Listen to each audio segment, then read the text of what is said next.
Bonjour à tous, bienvenue sur Kaizen Invest. Donc pour ceux qui ne me connaissent pas, j'ai 32 ans et ça fait 8 ans que j'investis sur les marchés financiers, donc exclusivement en PEA. Donc c'est pour ça que cette vidéo est dédiée vraiment au PEA.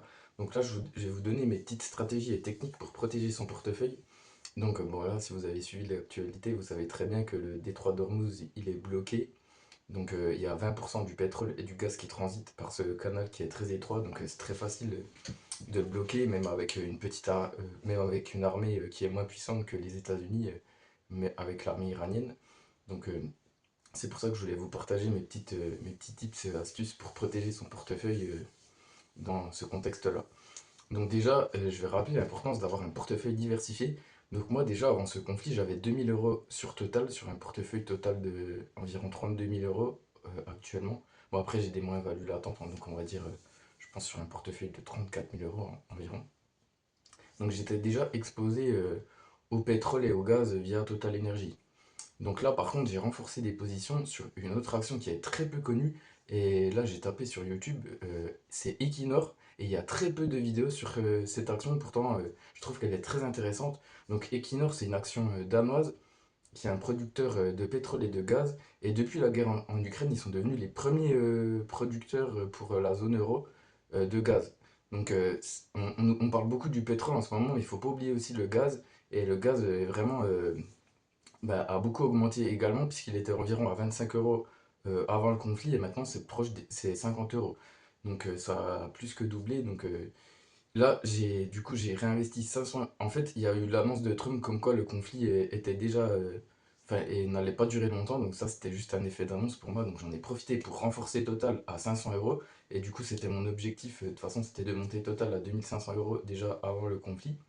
Donc là, j'en ai profité pour acheter à 66,86 ou 68, enfin bref, je sais plus.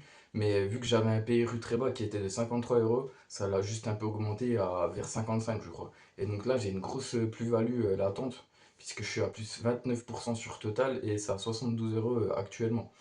Donc j'ai bien fait de racheter une petite position pour me protéger de la hausse du pétrole et du gaz. Et là, ce que j'ai fait en plus, c'est que j'ai rajouté 500 euros Equinor sur la baisse suite aux annonces de Trump, c'était mardi, je crois. Et là, j'ai revendu Euronext où j'étais en plus-value de 11%, donc j'avais une toute petite ligne, hein, c'était 500 euros, pour racheter encore Equinor. Donc pourquoi je rachète Equinor en plus de Total? Bah tout simplement parce que Total, eux, ils sont exposés au Moyen-Orient et ils perdent 15% de leur production actuellement. Alors que Equinor, c'est du pétrole danois, donc c'est coté à la bourse de Oslo. Et en fait, eux, ils sont pas exposés au Moyen-Orient, donc ils peuvent continuer à produire pleinement. Et ça fait un plus de levier sur le gaz, puisque c'est le premier fournisseur de gaz en Europe. Et donc voilà, ils sont pas impactés par le conflit, donc c'est pour ça que j'ai rajouté cette ligne. En plus, ils versent leurs dividendes trimestriellement comme Total, et c'est éligible au PEA, donc très intéressant.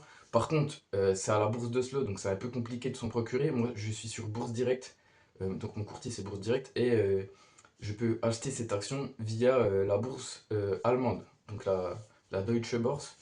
Et bah, grâce à ça, j'ai pu m'en procurer 500 euros et là, je m'en suis reprocuré 500 euros. Donc, c'est pas vraiment une stratégie de long terme, là, c'est juste pour protéger mon portefeuille d'une hausse durable parce qu'on ne sait pas vraiment combien de temps le conflit peut durer, le blocage du détroit d'Ormuz. Donc, moi, c'est tout simplement pour hedger mon portefeuille, c'est-à-dire le protéger en cas de hausse durable et là, je pense qu'on est quand même dans un sacré bourbier parce qu'il faut pas beaucoup de moyens pour bloquer le détroit. Et en plus, c'est le fils de Ramenei qui est devenu le chef au Liban. Et lui, il a l'air d'avoir une doctrine très dure, donc encore plus dure que son père. Donc le conflit peut durer encore longtemps, je pense. Donc c'est pour ça que j'ai continué à accumuler cette position. Et je pense que cette position, je vais racheter successivement 500 euros par-ci par-là. Donc là, j'ai déjà 1000 euros, c'est déjà pas trop mal, mais je pense que je vais la monter aussi à 2500 euros sur Total si je vois que le conflit dure. Parce que j'ai pas envie de laisser mon portefeuille se faire défoncer par le conflit, tout simplement. Donc voilà. Donc ça, c'était la première stratégie. Donc c'est acheter des. Bon là, au cours actuel de Total, je ne conseille pas de l'acheter. Il faudra attendre plutôt une correction technique si vous n'en avez pas encore. Et puis Equinor, c'est pareil, c'est déjà pricé. Ça veut dire que c'est déjà anticipé les hausses de prix sur le pétrole et le gaz. Donc il faudra peut-être attendre une correction comme s'il y a un effet d'annonce avec Trump comme j'ai fait mardi. Donc voilà pour la première stratégie. Et la deuxième stratégie, c'est tout simplement acheter du BX4. Donc le BX4, c'est quoi? C'est un instrument financier qui est proposé par la société Amundi, que j'ai aussi en portefeuille. J'ai une petite ligne 500 € Amundi. Et en fait, ça permet de parier sur le marché à la baisse. Donc c'est en x2, ça a un effet de levier. Donc par exemple, là, le vendredi, le CAC 40 a perdu moins 0,90%.